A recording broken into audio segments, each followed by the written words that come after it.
കർത്താവായ യേശു ക്രിസ്തുവിൻ്റെ നാമത്തിൽ എല്ലാവർക്കും സ്നേഹവന്ദനങ്ങൾ. ബ്രെഡ് ഓഫ് ലൈഫിലേക്ക് വീണ്ടും എല്ലാവർക്കും സ്വാഗതം. ഇന്നത്തെ നമ്മുടെ ചിന്തയ്ക്കായിട്ട് അപ്പോസ്തലനായ പൗലോസ് എഫേസ്യർക്ക് എഴുതിയ ലേഖനം 6-ാം അധ്യായത്തിൻ്റെ 12-ാം വാക്യം വായിക്കാം. എഫേസ്യർ 6-ന്റെ 12-ാം വാക്യം. നമുക്ക് പോരാട്ടമുള്ളത് ജഡരക്തങ്ങളോടല്ല, വാഴ്ചകളോടും അധികാരങ്ങളോടും ഈ അന്ധകാരത്തിന് ലോകാധിപതികളോടും സ്വർലോകങ്ങളിലെ ദുഷ്ടാത്മ സേനയോടും അത്രേ. ഈ വാക്യത്തിൽ പറഞ്ഞിരിക്കുന്ന കാര്യങ്ങൾ അതിൻ്റെ ഒരു ഭാഗം നമ്മൾ കഴിഞ്ഞ ആഴ്ച ചിന്തിച്ചു. അതിൻ്റെ രണ്ടാമത്തെ ഭാഗം ഇപ്പോൾ പറയാവുന്ന ഈ വാക്യത്തെ തന്നെ ആസ്പദമാക്കി പറയാമെന്ന് ചിന്തിക്കുന്നു. ആദ്യത്തെ ഭാഗം കേട്ടിട്ടില്ലാത്തവർ അത് കേട്ടിട്ട് വേണം ഈ രണ്ടാമത്തെ ഭാഗം കേൾക്കേണ്ടത്. അപ്പോൾ പൗലോസ് ഇവിടെ പറയുന്നത് നമുക്കൊരു പോരാട്ടമുണ്ട്. അതായത് പൗലോസ് ഉൾപ്പെടെയുള്ള വ്യക്തികൾക്ക്, ക്രിസ്തുവിലായിരിക്കുന്നവർക്ക്, വിശ്വാസികൾക്ക് ഈ ലോകത്തിൽ പോരാട്ടമുണ്ട് എന്നാണ് പൗലോസ് പറയുന്നത്. ആരോടാണ് നമുക്ക് പോരാട്ടമുള്ളത്, ആരോടല്ല നമുക്ക് പോരാടേണ്ടത് എന്നും പറയുന്നു. നമുക്ക് പോരാട്ടമുള്ളത് ജഡരക്തങ്ങളോടല്ല, നമുക്കന്നേരം ജഡരക്തങ്ങളോടല്ല, മനുഷ്യരോടല്ല, നമ്മളെപ്പോലെയുള്ള മനുഷ്യരോടല്ല പോരാട്ടമുള്ളത്. എന്നാൽ വാഴ്ചകളോടും അധികാരങ്ങളോടും ഈ അന്ധകാരത്തിൻ്റെ ലോകാധിപതികളോടും സ്വർലോകങ്ങളിലെ ദുഷ്ടാത്മ സേനയോടും അത്രയും നമുക്ക് പോരാട്ടമുള്ളത് എന്ന് പൗലോസ് പറയുന്നു. അപ്പോൾ അതായത് ഈ ലോകത്തിൽ നമുക്ക് കാണുവാൻ കഴിയാത്ത അദൃശ്യ ശക്തികൾ, അദൃശ്യമായ ദുഷ്ടശക്തികളോടാണ് നമുക്ക് പോരാട്ടമുള്ളത്. അത് മനുഷ്യരിൽ കൂടി, നമ്മെപ്പോലുള്ള മനുഷ്യരിൽ കൂടി നമ്മോട് പ്രവർത്തിക്കുന്നു, നമ്മിൽ കൂടെ തന്നെ അത് മറ്റുള്ളവരോടെ പ്രവർത്തിക്കുന്നു. എന്നാൽ പൗലോസ് വീണ്ടും 2 കൊരിന്ത്യർ 10-ാം അധ്യായത്തിൻ്റെ 3-4 വാക്യങ്ങളിൽ പറയുന്നത്, ഞങ്ങൾ ജഡത്തിൽ സഞ്ചരിക്കുന്നു എങ്കിലും ജഡപ്രകാരം പോരാടുന്നില്ല, ഞങ്ങളുടെ പോരിൻ്റെ ആയുധങ്ങൾ ജഡീകങ്ങളല്ല എന്ന് പറയുന്നു. പൗലോസ് പറയുന്നത്, ജഡത്തിലാണ് ഈ ലോകത്ത് നമ്മൾ ജീവിക്കുന്നുവെങ്കിലും ഈ അദൃശ്യമായ ഈ തിന്മയുടെ ആത്മശക്തികളോട് ഈ ജഡപ്രകാരം ഞങ്ങൾക്ക് പൊരുതുവാൻ പറ്റുകയില്ല. അതുകൊണ്ട് ഞങ്ങൾ പൊരുതുന്നതിൻ്റെ ആയുധങ്ങൾ ജഡീകങ്ങളല്ല എന്നാണ് പറഞ്ഞിരിക്കുന്നത്.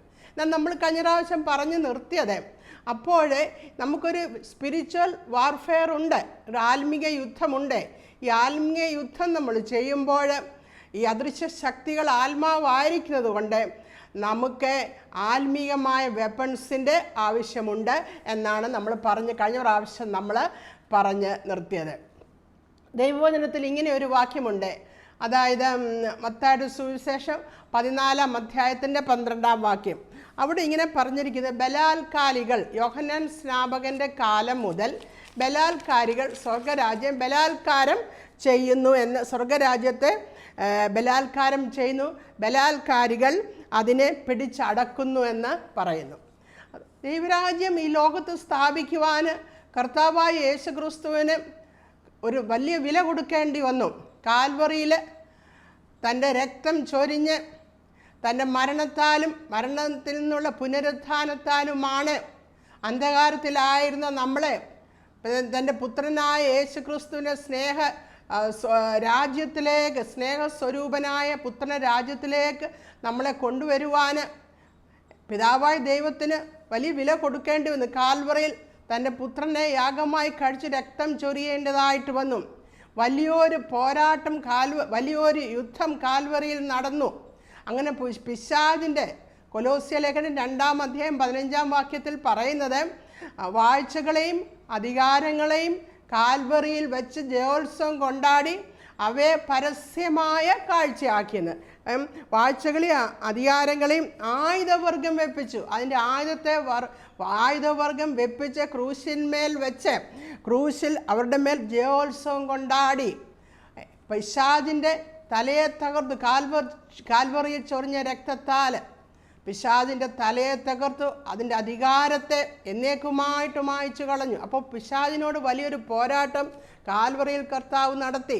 ബാപ്റ്റിസത്തിന് ശേഷം മരുഭൂമിയിലായിരിക്കുമ്പോൾ പിശാച് കർത്താവിനെ പരീക്ഷിക്കുവാൻ വേണ്ടി വന്നു. വലിയൊരു സംവാദമാണ്, വലിയൊരു വാദമാണ് മരുഭൂമിയിൽ നടന്നത്.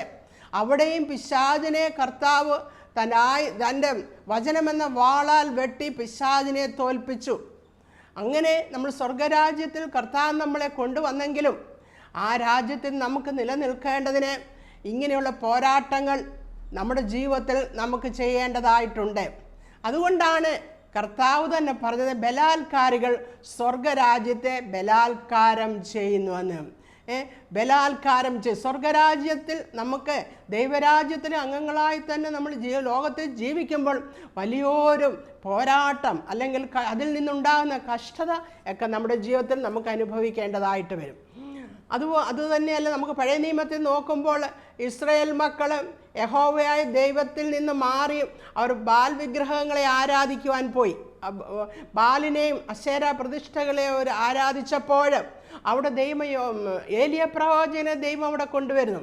ഏലിയ പ്രവാചകൻ വലിയൊരു പോരാട്ടം പൊരുതിയാണ് ഇസ്രായേൽ മക്കളെ തിരിച്ച് യഹോവയെങ്കിലേക്ക് അടുപ്പിക്കുന്നത്. അവിടെ വലിയൊരു പോര് നടക്കുന്നുണ്ട്.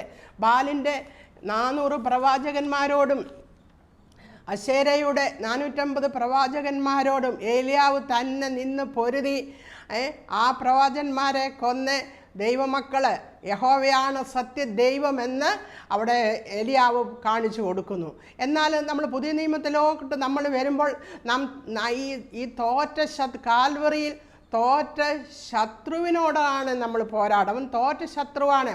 അവൻ്റെ തന്ത്രങ്ങൾ കൊണ്ട് അവൻ നമ്മളെ ഭയപ്പെടുത്തിക്കൊണ്ട് നമ്മളോട് പോരാടിക്കൊണ്ടിരിക്കുമ്പോൾ അവനെ ജയിച്ച യേശുവിൻ്റെ ശക്തിയാൽ, യേശുവിൻ്റെ അതോറിറ്റിയാൽ, യേശുവിൻ്റെ ശക്തിയാൽ, യേശു ക്രിസ്തുവിനോടുള്ള ഫെലോഷിപ്പിൽ അവനിൽ നിന്ന് നമുക്ക് ലഭിക്കുന്ന ശക്തിയാൽ, ആ ഫെലോഷിപ്പിൽ കൂടിയും ആ ശക്തിയിൽ കൂടി ഈ പിശാചിനെ കീഴടക്കുവാൻ നമുക്ക് കഴിയുന്നതാണ്. അതുകൊണ്ടാണ് യാക്കോബിന്റെ ലേഖനം 4-ാം അധ്യായത്തിൻ്റെ 7-ാം വാക്യത്തിൽ പറഞ്ഞ ദൈവത്തിന് കീഴടങ്ങുവിൻ, പിശാചിനോട് എതിർത്ത് നിൽപ്പിൻ, എന്നാൽ അവൻ നിങ്ങളെ വിട്ട് ഓടിപ്പോകുമെന്ന്. പിശാചിനോട് എതിർത്ത് നിൽപ്പിൻ, എന്നാൽ അവൻ നിങ്ങളെ വിട്ട് ഓടിപ്പോകുമെന്ന്.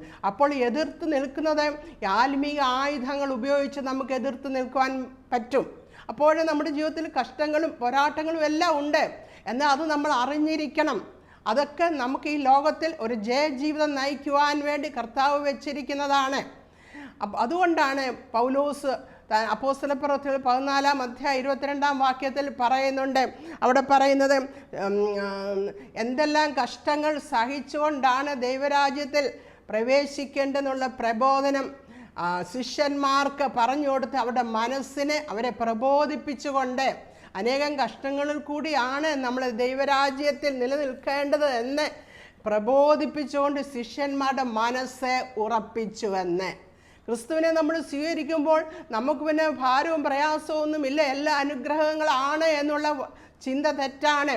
പൗലോസ് ഇങ്ങനെ പഠിപ്പിച്ചത്, ശിഷ്യന്മാരുടെ മനസ്സ് ഉറപ്പിച്ചു എന്ന് പറയുന്നു. അപ്പോൾ ഈ പിശാച്, ഈ സാത്താൻ, ഈ ആത്മീയ സാത്താൻ്റെ ഈ ശക്തി നമ്മുടെ മനസ്സിനോട് പോരാടും. നമ്മുടെ മനസ്സിനോട്, നമ്മുടെ ഭവനത്തിൽ, നമ്മുടെ റിലേഷൻഷിപ്സിൽ, നമ്മുടെ മറ്റുള്ള കാര്യങ്ങളിലെല്ലാം ഈ പിശാച് പോരാടുമ്പോൾ നമ്മൾ പാനിക്കാവും, സമാധാനം നമ്മുടെ നഷ്ടപ്പെടും. നമ്മൾ നമ്മൾ ഭയപ്പുള്ളവരായിത്തീരും. ദൈവത്തെ ആരാധിക്കേണ്ടതിന് പകരം നമ്മൾ ആകുലചിത്തരായിത്തീരും. വിശ്വാസത്തിൽ നിന്ന് മാറിപ്പോയി ഭയം നമ്മളെ മൂടും. എന്നാൽ കർത്താവായ യേശു ക്രിസ്തുവിൽ നമ്മൾ ആശ്രയിച്ചുകൊണ്ട് അവൻ്റെ ശക്തിയാൽ ഈ പിശാചിനോട് നമുക്ക് പോരാടുവാൻ കഴിയും. എന്തെല്ലാമാണ് ആത്മീക ആയുധങ്ങളെന്ന് നമുക്ക്, ഈ സ്പിരിച്വൽ വെപ്പൺസ് എങ്ങനെ നമുക്കതിനോട് യുദ്ധം ചെയ്യാൻ കഴിയുമെന്ന് നോക്കാം. ഒന്നാമതായിട്ട് നമ്മൾ കാണുന്നത് പ്രാർത്ഥനയാണ്, പ്രയർ.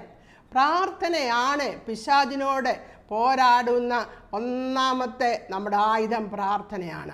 ഈ പ്രാർത്ഥനയാണ് സ്പിരിച്വൽ വാർഫെയറിൻ്റെ അതിൻ്റെ സെൻട്രലായിട്ടുള്ള ആക്ടിവിറ്റി എന്ന് പറയുന്ന പ്രാർത്ഥനയാണ്. അല്ലെങ്കിൽ ഫൗണ്ടേഷണൽ ആക്ടിവിറ്റി എന്ന് പറയുന്നത് പ്രാർത്ഥനയാണ്. പ്രാർത്ഥനയ്ക്ക് ദൈവത്തിൻ്റെ സന്നിധിയിൽ മുട്ടുമടക്കുന്ന ഒരു വ്യക്തിയുടെ മുമ്പിൽ ഈ അദൃശ്യ ശക്തി മുട്ടുമടക്കിയിരിക്കും. നമ്മൾ പ്രാർത്ഥന ജീവിതം നമ്മുടെ എങ്ങനെയുണ്ട്? പ്രാർത്ഥനയാണ് നമുക്ക് യുദ്ധം ചെയ്യുവാൻ നമുക്ക് പ്രാർത്ഥനയാണ് നമുക്ക് എനർജി തരുന്നത്, പ്രാർത്ഥനയാണ് നമുക്ക് പവർ തരുന്നത്. ഈ പ്രാർത്ഥന എന്ന മീഡിയത്തിൽ കൂടി മാത്രമേ മറ്റുള്ള സ്പിരിച്വൽ വെപ്പൺസ് നമ്മൾ ഉപയോഗിക്കാൻ പറ്റുകയുള്ളൂ. കർത്താവ് തന്നെ പറയുന്നുണ്ട്, പരീക്ഷയിൽ അകപ്പെടാതിരിക്കാൻ ഉണർന്നിരുന്നു പ്രാർത്ഥിപ്പീൻ എന്ന് കർത്താവ് ശിഷ്യന്മാരോട് പറഞ്ഞു. പരീക്ഷ നിങ്ങൾ ഈ ലോകത്തിലായിരിക്കുമ്പോൾ പരീക്ഷകൻ നിങ്ങളെ പരീക്ഷിക്കാൻ വരും. അപ്പോൾ ഈ പരീക്ഷകളിൽ നിന്നൊക്കെ മാറിയിരിക്കേണ്ടതിന് ദൈവത്തിൻ്റെ മാറി പോകേണ്ടതിന് പരീക്ഷയിൽ നിങ്ങൾ ജയിക്കേണ്ടതിന് നിങ്ങൾ ഉണർന്നിരുന്ന് പ്രാർത്ഥിപ്പിയെന്ന് ശിഷ്യന്മാർ പത്രോസ് ഉൾപ്പെടെയുള്ള ശിഷ്യന്മാരോട് പറഞ്ഞുവെങ്കിലും അവർക്കതിന് കഴിഞ്ഞില്ല, അവർക്ക് പ്രാർത്ഥിക്കുവാൻ കഴിഞ്ഞില്ല. അവർ പ്രാർത്ഥിക്കാൻ കഴിയാഞ്ഞതുകൊണ്ട് പത്രോസിൻ്റെ ജീവിതത്തിൽ പല പരാജയങ്ങളും നേരിടുന്നതായിട്ട് ആ ഭാഗത്തെ നമുക്ക് കാണുവാൻ കഴിയും. പ്രാർത്ഥനയാണ് യുദ്ധത്തിൽ നമ്മൾ ഏറ്റവും അധികം ശക്തി തരുന്നത്. നമുക്ക് പുറപ്പാട് പുസ്തകം നോക്കുമ്പോൾ പുറപ്പാട് പുസ്തകം 17-ാം അധ്യായത്തിൽ ഇസ്രായേൽ മക്കളോട് അമാലേക്കർ യുദ്ധത്തിന് വരുമ്പോഴും മോശ യോശുവയോട് പറഞ്ഞു, നീ മലമുകളിൽ പോയി യുദ്ധം ചെയ്യുവാൻ പറഞ്ഞിട്ട് മോശ കൈകൾ ഉയർത്തി, മോശയും അഹരോനും ഹൂരും അവർ മോശ അതിൽ കൈകൾ ഉയർത്തി പ്രാർത്ഥിക്കുന്നതായിട്ട് അവിടെ എഴുതിയിരിക്കുന്നു. എന്നാൽ മോശയുടെ കൈക്ക് ഭാരം, ഒത്തിരി നേരം കൈകൾ ഉയർത്തി നിൽക്കുമ്പോൾ ഭാരം തോന്നുന്നത് കൊണ്ട് ഒരു കല്ലെടുത്ത് വെച്ച് ഒരു പാറയുടെ പുറത്ത് മോശ ഇരുന്നിട്ട് മോശയുടെ ഒരു കൈ ഹൂരും ഒരു കൈ യോശുവ ഉയർത്തിപ്പിടിച്ചുകൊണ്ടിരുന്നു. പുറപ്പാട് പുസ്തകം 17-ാം അധ്യായത്തിൻ്റെ 11-ാം വാക്യത്തിൽ ഇങ്ങനെയുണ്ട്, മോശയുടെ കൈ ഉയർന്നിരിക്കുമ്പോൾ ഇസ്രായേൽ മക്കൾ ജയിക്കും, മോശയുടെ കൈ താഴ്ത്തിയിട്ടിരിക്കുമ്പോൾ അമാലേക്യർ ജയിക്കുമെന്ന്. യോശുവയുടെ യുദ്ധം മുൻപിൽ നിന്നുകൊണ്ട് യുദ്ധം ഉണ്ടെങ്കിലും അവിടെ ജയം എന്തിനെയാണ് ആശ്രയിച്ചിരിക്കുക? അവിടെ യുദ്ധം നടക്കുന്നുണ്ട്, അവിടെ പൊരുതുന്നുണ്ട്, വാളുകളും കുന്തങ്ങളും ഒക്കെ ഉപയോഗിച്ച് അവിടെ യുദ്ധം ചെയ്യുന്നുണ്ടെങ്കിലും ആ ആയുധങ്ങൾ ഉപയോഗിക്കുന്നത് ഈ പ്രാർത്ഥനയിൽ കൂടി. പ്രാർത്ഥനയാണ് അതിൻ്റെ സെൻട്രലായിട്ടുള്ള കാര്യം, പ്രാർത്ഥനയാണെന്നാണ് ഇവിടെ. മോശയുടെ കൈ ഉയർന്നിരിക്കുമ്പോൾ ഇസ്രായേൽ മക്കൾ ജയിക്കും. അതായത് കൈകൾ ഉയർത്തി മോശ പ്രാർത്ഥിക്കുന്ന സമയം പ്രാർത്ഥിക്കുമ്പോൾ ഇസ്രായേൽ മക്കൾ ജയിക്കുമെന്നാണ് അവിടെ എഴുതിയിരിക്കുന്നത്. എഫേസ്യ ലേഖനം 6-ാം അധ്യായത്തിൻ്റെ 18-ാം വാക്യത്തിൽ അവിടെ 6-ാം അധ്യായത്തിൽ സർവായുധ വർഗങ്ങളുടെ കാര്യം പറയുമ്പോൾ അവിടെ പറയുന്നുണ്ട്, ഏതു നേരത്തും ആത്മാവിൽ പ്രാർത്ഥിച്ചും അതിൽ ജാഗരിച്ചും കൊണ്ടേ ഇരിപ്പീനെന്ന് പറയുന്നു. അപ്പോൾ നമ്മുടെ ഈ പ്രാർത്ഥിക്കണമെന്ന് പറയുമ്പോൾ നമ്മുടെ ഈ പ്രാർത്ഥന ഇഫക്റ്റ് ആവണമെങ്കിൽ, ഈ പ്രാർത്ഥന എന്ന സ്പിരിച്വൽ വെപ്പൺ ഇഫക്റ്റീവ് ആകണമെങ്കിൽ 2 കാര്യങ്ങൾ അവിടെ ഉണ്ട്. ഒന്നാമതായിട്ട് നമുക്ക് വിശ്വാസം വേണം. വിശ്വാസം നമ്മളിൽ, അതായത് നമുക്ക് കർത്താവിലുള്ള വിശ്വാസമില്ലാതെ എൻ്റെ കർത്താവിനാൽ ഇത് ഞാൻ ചെയ്യും, കർത്താവിൽ ഞാൻ ആശ്രയിക്കുമ്പോൾ കർത്താവ് ഇന്ന കാര്യം എനിക്ക് ചെയ്തു തരും, ഇത് ചെയ്യുവാൻ കർത്താവ് മതിയായവനാണ് എന്ന് ഞാൻ വിശ്വസിച്ചില്ല എങ്കിൽ എൻ്റെ പ്രാർത്ഥന ഇഫക്റ്റീവായിട്ടില്ല, അത് ആകുകയില്ല. അപ്പോൾ വിശ്വാസവും അനുസരണവും കൂടി ചേരുമ്പോഴാണ് നമ്മുടെ പ്രാർത്ഥന മാത്രമല്ല, ദൈവത്തിലുള്ള വിശ്വാസം, ദൈവവചനത്തിലുള്ള വിശ്വാസം, കർത്താവിൻ്റെ സ്വഭാവത്തിലുള്ള വിശ്വാസം, അതായത് ദൈവത്തെ നമ്മൾ കൂടുതൽ ദൈവവുമായിട്ട് റിലേഷൻഷിപ്പ് നമ്മൾ കൂടി വരണം. അങ്ങനെ ദൈവവുമായിട്ടുള്ള റിലേഷൻഷിപ്പ് എങ്ങനെ വർദ്ധിക്കാം? ദൈവവചനത്തിൽ കൂടി വർദ്ധിക്കും. അപ്പോൾ ദൈവവുമായിട്ട് റിലേഷൻഷിപ്പ് നമ്മുടെ കൂടുന്നതിനനുസരിച്ച് നമ്മുടെ വിശ്വാസവും വർദ്ധിച്ചുകൊണ്ടിരിക്കും. നമ്മുടെ വിശ്വാസം വർദ്ധിച്ചുകൊണ്ടിരിക്കുമ്പോൾ, ദൈവത്തിലുള്ള ആശ്രയം നമ്മൾ വർദ്ധിച്ചുകൊണ്ടിരിക്കുമ്പോൾ നമ്മൾ ദൈവത്തെ അനുസരിക്കുന്നവരായിത്തീരും. 1 യോഹന്നാൻ 2-ാം അധ്യായത്തിൻ്റെ 3-4 വാക്യങ്ങളിൽ ഇങ്ങനെ പറയുന്നുണ്ട്. അവിടെ ഇങ്ങനെയാണ് എഴുതിയിരിക്കുന്നത്, അവൻ്റെ കൽപ്പനകളെ പ്രമാണിക്കുന്നുവെങ്കിൽ നാം അവനെ അറിഞ്ഞിരിക്കുന്നുവെന്ന് അതിനാൽ അറിയുന്നു. അവനെ അറിഞ്ഞിരിക്കേണ്ടു എന്ന് പറയുകയും അവൻ്റെ കൽപ്പനകളെ പ്രമാണിക്കാതിരിക്കുകയും ചെയ്യുന്നവൻ കള്ളനാകുന്നു എന്നെഴുതിയിരിക്കുന്നു. അവനെ അറിഞ്ഞിരിക്കുന്നു എന്ന് പറയുന്നവൻ, ദൈവവുമായിട്ടൊരു റിലേഷൻഷിപ്പിൽ പോകുന്ന ഒരു വ്യക്തി അവൻ്റെ കൽപ്പനകളെ പ്രമാണിക്കേണ്ടതാകുന്നു. അപ്പോൾ നമ്മളുള്ള വിശ്വാസത്തിനനുസരിച്ച് നമ്മുടെ പ്രാർത്ഥന ആഴമുള്ളതായിത്തീരും. ദൈവത്തിലുള്ള ആശ്രയം നമ്മൾ വർദ്ധിക്കുന്നു, ദൈവത്തെ നാം അനുസരിക്കുന്നു. നമുക്കറിയാം, കർത്താവ് മലമുകളിൽ പോയപ്പോൾ ഒരു എപ്പിലെപ്സ് ചന്ദ്രരോഗമുള്ള ഒരു പയ്യനെ എൻ്റെ മാതാപിതാക്കൾ ശിഷ്യന്മാരുടെ അടുത്ത് പ്രാർത്ഥിപ്പാൻ കൊണ്ടുവന്നു. എങ്കിലും അവർ പ്രാർത്ഥിച്ചപ്പോൾ ആ പയ്യൻ്റെ രോഗം വിട്ടുമാറിയില്ല. എന്നാലും കർത്താവ് മലമുകളിൽ നിന്ന് താഴെ വന്നപ്പോൾ ആ കുട്ടിയുടെ പിതാവ് യേശുവിനോടൊപ്പം നിൻ്റെ ശിഷ്യന്മാർ പ്രാർത്ഥിച്ചിട്ട് എൻ്റെ കുട്ടി സൗഖ്യമായില്ലെന്ന് പറയുമ്പോൾ അത് കർത്താവ് പിന്നെ ശിഷ്യന്മാരോട് പറയുന്നുണ്ട്, അല്പവിശ്വാസികളെ ശിഷ്യന്മാരോട് പറയുന്നുണ്ട്. അവിടെ ഇങ്ങനെ എഴുതിയിരിക്കുന്നു, അതിൻ്റെ NLT വേർഷൻ ഇങ്ങനെയാണ് എഴുതിയിരിക്കുന്നത്, you don't have enough faith, നിങ്ങൾക്ക് വേണ്ടി അത്ര വിശ്വാസം ഇല്ല. അപ്പോൾ because of your little faith, നിങ്ങളുടെ അല്പവിശ്വാസം കൊണ്ടാണ്, അതായത് എനിക്ക് സൗഖ്യമാക്കുവാൻ കഴിയും എന്നുള്ള വിശ്വാസം നിങ്ങൾക്കില്ലായിരുന്നു. അപ്പോൾ വിശ്വാസത്തോടു കൂടിയാണ് നമ്മൾ പോരാടുമ്പോൾ കർത്താവ് എനിക്ക് വിടുതൽ തരുവാൻ പ്രാപ്തനാണ് എന്നുള്ള വിശ്വാസത്തോടു കൂടി നമ്മൾ ശത്രുവിനോട് പ്രാർത്ഥന എന്നുള്ള വെപ്പൺ ഉപയോഗിച്ച് നമ്മൾ നമ്മുടെ ശത്രുവിനോട് യുദ്ധം ചെയ്യണം. ഈ ഭാഗത്ത് തന്നെ കർത്താവ് പറയുന്നുണ്ട്, നിങ്ങൾ കടുകുമണിയോടും വിശ്വാസമുണ്ടെങ്കിൽ ഈ മലയോട് മാറിപ്പോകുക എന്ന് പറഞ്ഞാൽ അത് മാറിപ്പോകുമെന്ന്. അപ്പോൾ കർത്താവിലുള്ള ശരിക്കുള്ള കോൺഫിഡൻസ്, ട്രസ്റ്റ് നമുക്കുണ്ടാകുമ്പോഴാണ് നമ്മുടെ പ്രാർത്ഥന ഇഫക്റ്റീവ് ആവുന്നത്. ആ വിശ്വാസം ഒരു പരിച പോലെയാണ് അവിടെ നിൽക്കുന്നത്. പരിച നമുക്ക് എഫേസ്യ ലേഖനത്തിൽ തന്നെ വിശ്വാസമെന്ന് എഫേസ്യൻ 6:12 പറയുന്നുണ്ട്, വിശ്വാസമെന്ന പരിച എടുത്തും കൊണ്ട് നിൽപ്പിരുന്നു. പരിച, അതായത് ആ പരിച ഒരു ഷീൽഡ്. അന്ന് റോമൻ സോൾജേഴ്സ് യുദ്ധം ചെയ്യുമ്പോൾ അവർ ഈ അസ്ത്രങ്ങൾ, തീപ്പന്തങ്ങൾ എടുത്തെറിയുമ്പോൾ ഈ പരിച ഈ ഷീൽഡിനകത്ത് തട്ടി അത് നിൽക്കും. ആരോസൊക്കെ എറിയുമ്പോൾ, ശത്രുക്കളിങ്ങനെ ആരോസ് എറിയുമ്പോൾ ഈ സോൾജറിൻ്റെ ദേഹത്ത് അത് തറയ്ക്കാതെ വണ്ണം ഒരു പരിച അതിനെ സൂക്ഷിക്കും. അതുപോലെ തന്നെ നാം കർത്താവിൽ വിശ്വസിക്കുമ്പോൾ വിശ്വാസം ഒരു പരിച പോലെ നിന്ന് നമ്മുടെ ശത്രു പലവിധ ചിന്തകൾ, സംശയങ്ങൾ, ഭയങ്ങൾ എല്ലാം നമ്മുടെ മുമ്പിൽ ഇട്ട് തരുമ്പോൾ ഒരു വിശ്വാസം, യഹോവൻ്റെ ജീവൻ്റെ ബലം, ഞാൻ ആരെ പേടിക്കും, ആ ദൈവത്തിലുള്ള വിശ്വാസം ഒരു പരിച പോലെ നിന്ന് നമ്മളെ അവിടുന്ന് വിടിവിക്കും. അതുകൊണ്ടാണ് ദാവീദ് പറയുന്നുണ്ട്, ദാവീദ് ഗോലിയാത്തിനോട് യുദ്ധം ചെയ്യാൻ നേരം ദാവീദ് പറയുന്നു, സിംഹത്തിൻ്റെ കയ്യിൽ നിന്നും കരടിയുടെ അടുക്കൽ നിന്നും വിടിവിച്ച യഹോവയായ ദൈവം ഈ മല്ലൻ്റെ കയ്യിൽ നിന്നും എന്നെ വിടിവിക്കുമെന്ന് പറയുന്നു. കഴിഞ്ഞ കാലത്ത് കർത്താവ് വിടിവിച്ചത് ആ വിശ്വാസം ഇപ്പോൾ അവനൊരു യുദ്ധം നേരിട്ടപ്പോൾ ആ വിശ്വാസം ഒരു പരിച പോലെ നിൽക്കുന്നതായിട്ട് അവിടെ കാണുന്നു.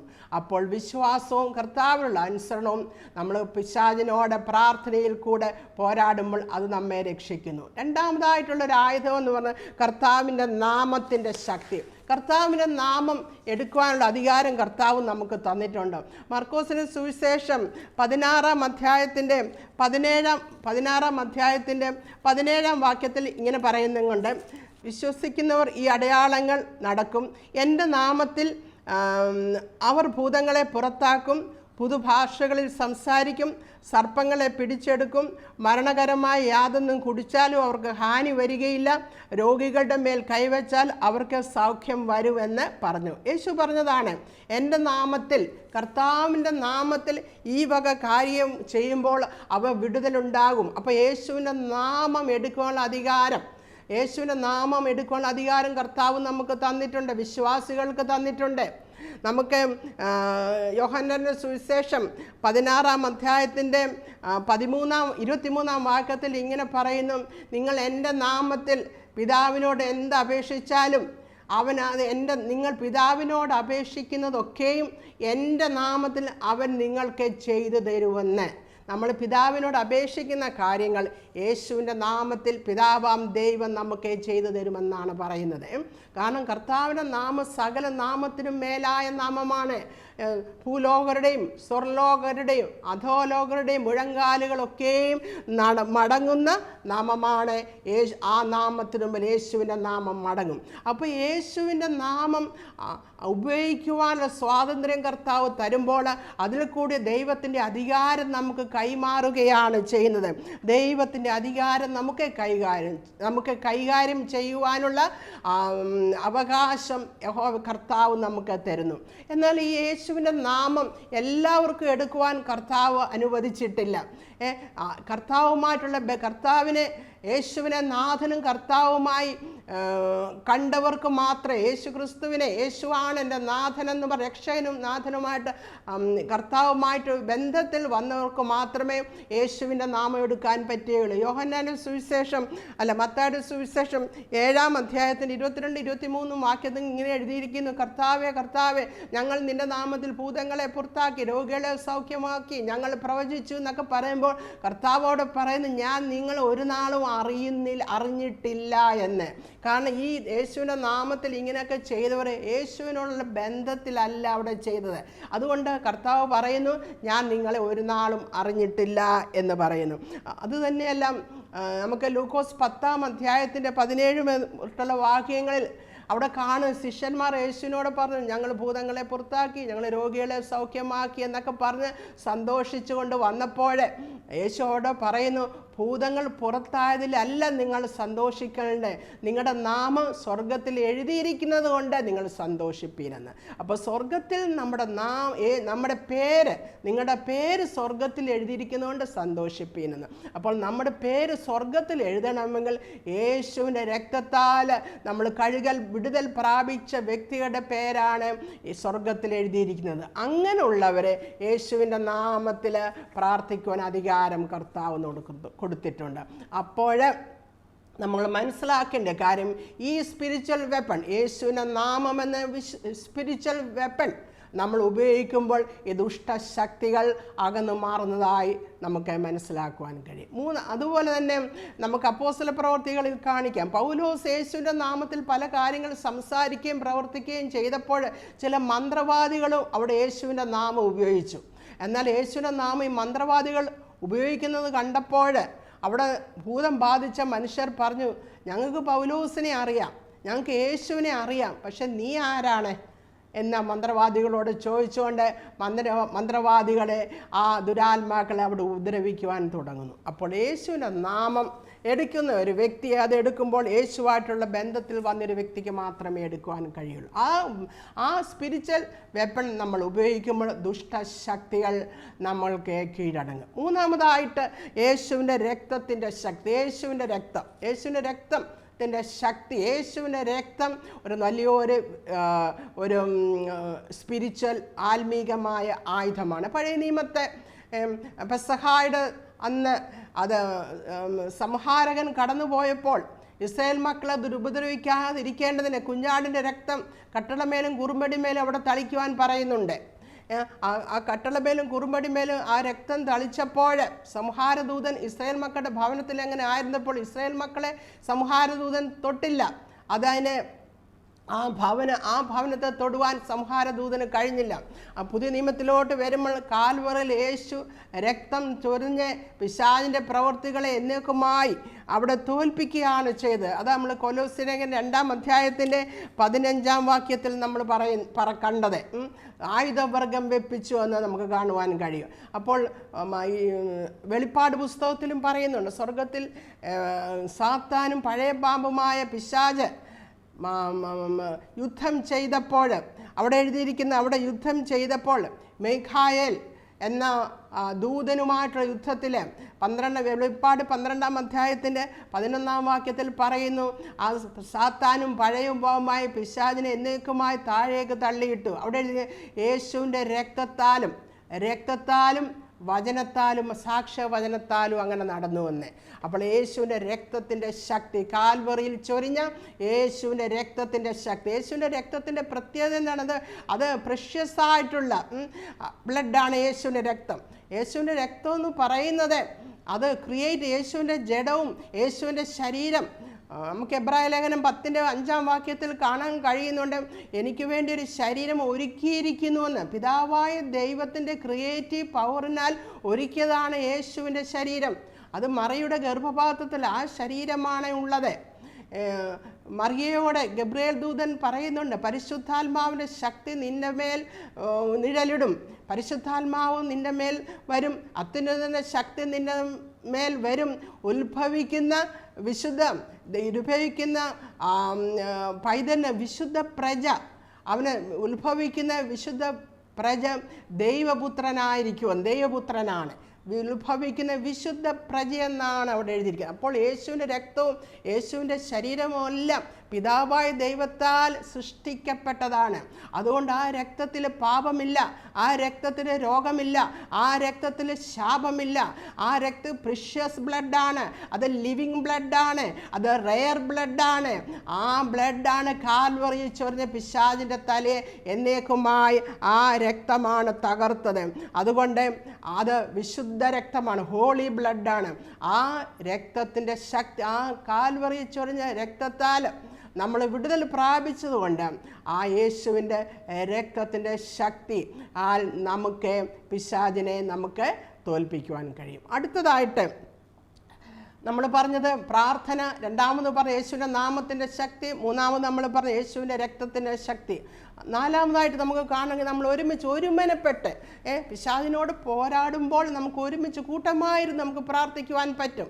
എവിടെയായാലും നമ്മൾ അപ്പോസ്തല പ്രവൃത്തികളിലൊക്കെ കാണുന്നുണ്ട്, അവർ ഒരുമിച്ചിരുന്ന് ഒരുമനപ്പെട്ട് പ്രാർത്ഥിച്ചു വന്ന്, ഒരുമനപ്പെട്ട് പ്രാർത്ഥിച്ചതായി നമുക്ക് കാണുവാൻ കഴിയും. അതുപോലെ നമ്മൾ മത്തായിയുടെ സുവിശേഷം 18-ാം അധ്യായത്തിൻ്റെ 19-ാം വാക്യത്തിൽ പറയുന്നുണ്ട്, അവിടെ പറഞ്ഞിരിക്കുന്നു, ഭൂമിയിൽ വെച്ച് നിങ്ങളിൽ 2 പേർ യാചിക്കുന്ന ഏത് കാര്യത്തിലും ഐക്യമത്യപ്പെട്ടാൽ അത് സ്വർഗസ്ഥനായ എൻ്റെ പിതാവിങ്കിൽ നിന്ന് അവർക്ക് ലഭിക്കും.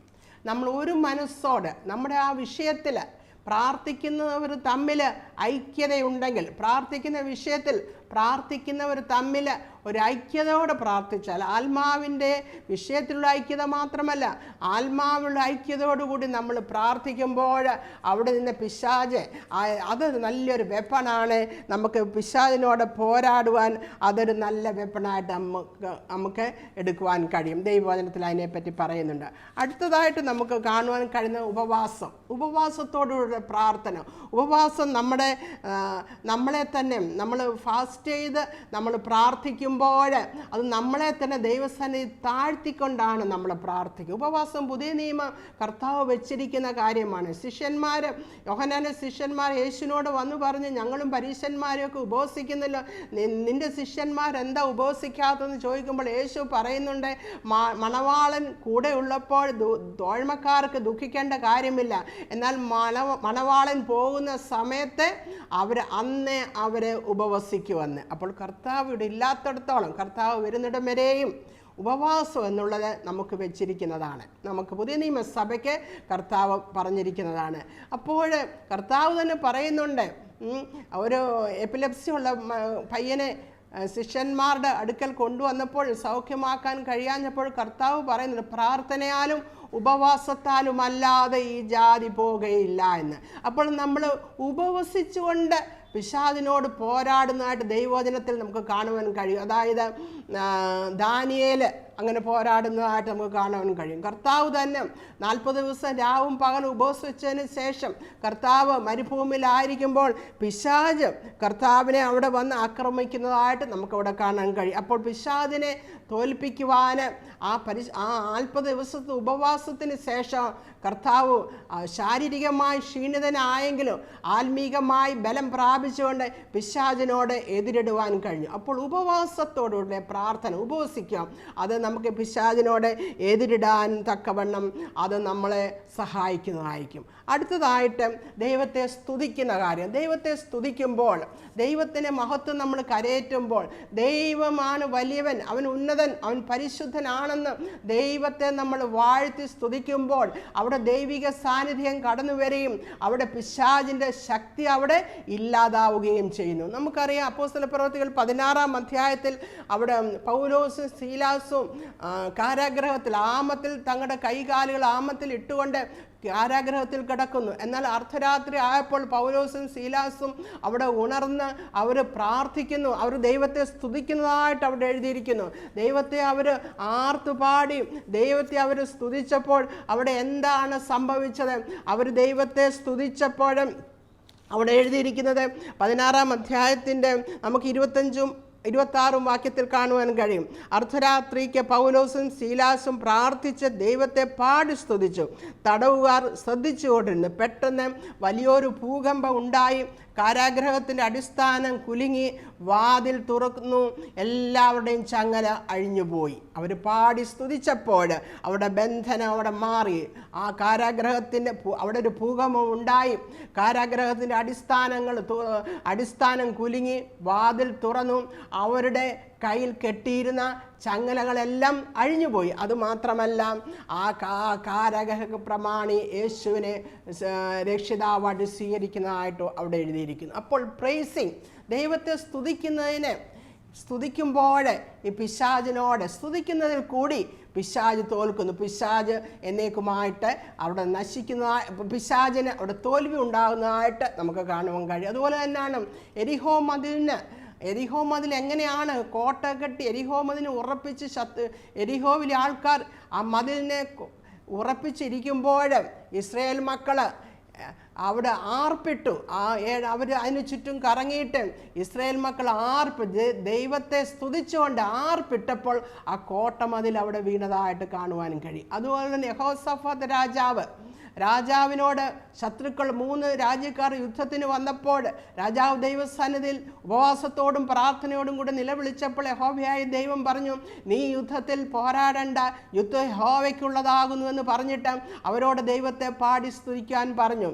അവർ ദൈവത്തെ പാടി സ്തുതിച്ചപ്പോൾ നമുക്ക് 2 ക്രോണിക്കിൾസിൻ്റെ 20-ാം അധ്യായത്തിൽ 21-22 വാക്യത്തിലുണ്ട്. അവർ ദൈവത്തെ പാടി സ്തുതിച്ചപ്പോൾ അവർക്കെതിരായി വന്ന ശത്രുക്കൾ തമ്മിലടിച്ച് അവർ തോൽക്കുന്നതായിട്ടും എന്നാൽ യഹോശഫാത്ത് യഹൂദ്യരെ ജയിക്കുന്നതായിട്ടും നമുക്ക് കാണാൻ കഴിയും. അപ്പോൾ ദൈവത്തെ സ്തുതിക്കുന്നിടത്ത് ശത്രു തോൽക്കുന്നു.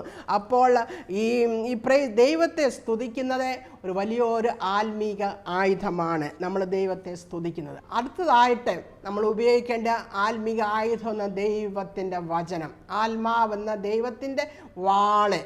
നമുക്ക് എഫേസ്യ ലേഖനം 6-ാം അധ്യായത്തിൻ്റെ അവിടെ കാണാൻ കഴിയുന്നുണ്ട്.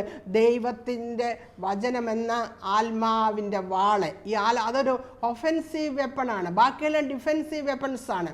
എന്നാൽ ഇത് ഒഫെൻസീവ്, വെട്ടുക. ഈ യേശു ക്രിസ്തു യേശു വിൽഡർനെസ്സിലായിരുന്നപ്പോൾ പിശാച് വന്നപ്പോൾ തന്നെ വചനത്താല പിശാചിനോട് യുദ്ധം ചെയ്ത് പിശാച് അവനെ വിട്ടുപോയത്. പിശാച് 3 തരത്തിൽ 3 കാര്യങ്ങൾ കാണിച്ച് യേശുവിനെ പരീക്ഷിച്ചപ്പോൾ ആ തിരുവചന സത്യങ്ങൾ അവിടെ പറഞ്ഞുകൊണ്ടാണ് പിശാചിനോട് കർത്താവ് എതിരിട്ടത്. അപ്പോൾ പിശാച് അവനെ വിട്ടുപോയി. കാരണം ഈ വചനം എന്ന് പറയുന്നത് ദൈവമാണ്.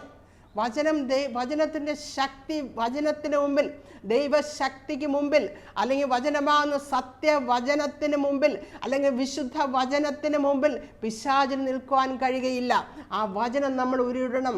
നമ്മുടെ ഹൃദയത്തിൽ വചനമുണ്ടെങ്കിൽ, നമ്മുടെ മനസ്സിൽ വചനമുണ്ടെങ്കിൽ, ആ വചനം നമ്മുടെ അധരത്തിലുള്ള വചനം പുറത്തു വന്ന് നമ്മളത് വാഗൊണ്ട് പറയുമ്പോൾ അത് ശക്തി പ്രാപിച്ച് പിശാചിനെ നമുക്ക് തോൽപ്പിക്കുവാൻ കഴിയും. 2 വശവും മൂർച്ചയുള്ളതാണ് ദൈവത്തിൻ്റെ വചനം എന്ന് പറയുമ്പോൾ. അപ്പോൾ ഈ വചനത്തിൻ്റെ ശക്തിയാൽ പിശാചിനെ നമുക്ക് തോൽപ്പിക്കാൻ കഴിയും. അപ്പോൾ വചനം ഉപയോഗിക്കുക. ദൈവത്തിന് യേശുവിൻ്റെ നാമം ഉപയോഗിക്കുക, യേശുവിൻ്റെ രക്തത്തെ പറ്റി പറയുക, നമ്മൾ കർത്താവിനെ പ്രൈസ് ചെയ്യുക, നമ്മൾ വിശ്വാസത്താലും ദൈവത്തോട് അനുസരണത്താലും നമ്മൾ പ്രാർത്ഥിക്കുക. ഈ വക കാര്യങ്ങൾ നമ്മൾ ഫാസ്റ്റ് ചെയ്ത് പ്രാർത്ഥിക്കുക, നമ്മളെ ഐക്യമത്യപ്പെട്ട് പ്രാർത്ഥിക്കുക. ഇങ്ങനെയൊക്കെ ആകുമ്പോൾ പിശാചിനോട് നമുക്കെതിരായി യുദ്ധം ചെയ്യുന്ന പിശാചിനോട് നമുക്ക് ആത്മാവിൽ പോരാടുവാൻ കഴിയും. അപ്പോൾ താഴ്മയോടുകൂടി നമ്മൾ താഴ്മയോടുകൂടി ദൈവസന്നിധിയിൽ വന്ന് ഈ ആത്മീക ആയുധങ്ങൾ ഉപയോഗിച്ച് ദൈവത്തിൻ്റെ ശക്തി നമ്മളിൽ കൂടി ഒഴുകുവാൻ തക്കവണ്ണം, ദൈവത്തിൻ്റെ അധികാരം നമ്മളിൽ കൂടി ഒഴുകുവാൻ തക്കവണ്ണം ദൈവത്തിന് നമ്മളെ തന്നെ കീഴ്പ്പെടുത്തിയുള്ള ഒരു ക്രിസ്തീയ ജീവിതം നമ്മൾ നയിക്കുമ്പോൾ തീർച്ചയായിട്ടും ഈ പിശാചിനോട് പോരാടുവാനുള്ള ദൈവകൃപ ദൈവം നമുക്ക് തരും. അങ്ങനെ ആത്മീക ആയുധങ്ങൾ വെച്ച് നമുക്ക് പിശാചിനോട് യുദ്ധം ചെയ്യുവാൻ കഴിയും. അതുകൊണ്ട് പൗലോസ് പറഞ്ഞതുപോലെ നമുക്ക് പോരാട്ടമുണ്ട്, എങ്കിലും ജഡപ്രകാരമല്ല നാം പോരാടേണ്ടത്. ഈ ആത്മീക ശക്തികളോടെ നമ്മളെക്കാളുടെ ശക്തി ഈ അദൃശ്യ ആത്മീക ഈ ദുഷ്ടശക്തിക്കുള്ളത് കൊണ്ട് സർവശക്തനായ ദൈവത്തിൻ്റെ ശക്തിയിൽ ആശ്രയിച്ചുകൊണ്ട് നമ്മൾ ഈ അദൃശ്യ ശക്തികളോട് പോരാടുമ്പോൾ ഈ ലോകത്തിൽ ഒരു ജയജീവിതം നയിക്കുവാൻ കർത്താവ് നമ്മളെ സഹായിക്കും. അതുകൊണ്ട് ദൈവസന്നിധി നമ്മളെ സമർപ്പിച്ചുകൊണ്ട് ദൈവത്തിൽ ആശ്രയിച്ചുകൊണ്ട് ഈ ആത്മീക ആയുധങ്ങൾ നമ്മുടെ ജീവിതത്തിൽ ഉപയോഗിക്കുവാൻ കർത്താവ് നമ്മളെ ഓരോരുത്തരെയും സഹായിക്കുമാറാകട്ടെ. ഈ വചനത്താൽ ദൈവം നമ്മളെ അനുഗ്രഹിക്കട്ടെ. ആമേൻ. നമുക്കൊരു നിമിഷം പ്രാർത്ഥിക്കാം. കർത്താവേ, ഹല്ലേലൂയ. കർത്താവ്, ആത്മീക ആയുധങ്ങളാണ് കർത്താവ് ആത്മീക യുദ്ധത്തിന് വേണ്ടതെന്ന് ഞങ്ങളെ ഇന്ന് കേൾപ്പിച്ചതിനെ ഓർത്ത് സ്തോത്രം ചെയ്യുന്നു. കർത്താവെ, ഈ ആത്മീക ആയുധങ്ങൾ ഉപയോഗിച്ചുകൊണ്ട് ശത്രുവിനോട് പോരാടുവാൻ കർത്താവെ ഞങ്ങളുടെ ക്രിസ്തീയ ജീവിതത്തിൽ ഞങ്ങളെ സഹായിക്കണമേ. ഞങ്ങളുടെ കർത്താവ് ജയിച്ചതുകൊണ്ട് കർത്താവ് ഹാലേൽ ഓൾറെഡി കാൽവറി ഈ ശത്രുവിനെ തോൽപ്പിച്ചതാണ്. ഈ തോറ്റ ശത്രുവിൻ്റെ മുന്നിൽ ഞങ്ങൾ തോൽക്കാതെ ജയാളിയായ യേശുവിൻ്റെ ശക്തിയാൽ ഈ ശത്രുവിനോട് അങ്ങയുടെ ആത്മീക ആയുധങ്ങൾ ഉപയോഗിച്ച് യുദ്ധം ചെയ്യുവാൻ കർത്താവ് ഞങ്ങളെ സഹായിക്കണമേ. അങ്ങനെ ഒരു ജയജീവിതം നയിച്ചുകൊണ്ട് ദൈവമേ, ഹല്ലേലൂയ, കർത്താവ് നിന്റെ സന്നിധിയിലായിരിക്കാൻ ദൈവമേ, ഈ ലോകത്തിൽ ജീവിക്കുമ്പോൾ ഹല്ലേലൂയ ഒരു തോറ്റ ജീവിതമല്ല, ഒരു ജയജീവിതത്തോടു കൂടി കർത്താവിനെ പിന്തുടരുവാൻ ഞങ്ങളെ അവിടുന്ന് സഹായിക്കണമേ എന്ന് പ്രാർത്ഥിക്കുന്നു. അനി ഞങ്ങളുടെ ജീവിതങ്ങളെ സമർപ്പിക്കുന്നു.